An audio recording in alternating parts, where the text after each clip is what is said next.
તો એક તરફ આરોગ્ય મંત્રી પ્રફુલ પાનસરિયા પુતિયા ડિમોલેશન કરનારને બચાવ કરી રહ્યા છે, તો બીજી તરફ ભાજપના જ ધારાસભ્ય અને પૂર્વ મંત્રી વિનુ મોરડિયા નાસિરનગર ડિમોલેશનને ગેરકાયદે ગણાવી ચૂક્યા છે.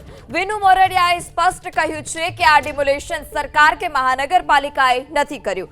અધિકારીઓ પર્સનલી અને વહીવટ કરતા હોય તે પ્રકારનું લાગી રહ્યું છે.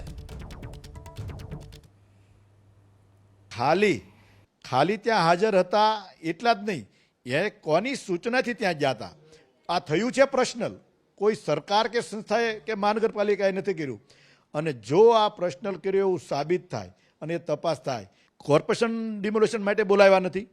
જે અધિકારીએ એની પોતાને કરાવવા માટે અધિકારીએ સૂચના આપી છે એ સાબિત થાય છે. અત્યારે તો એ હાજર હતા એટલું સાબિત થાય છે, એ માર્ગદર્શન આપતા એવું જણાય છે.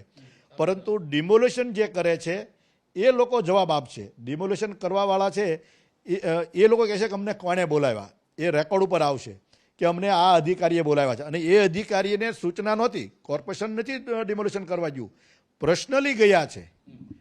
એ એવું આમાં સાબિત આમ પ્રથમ દ્રષ્ટિએ દેખાય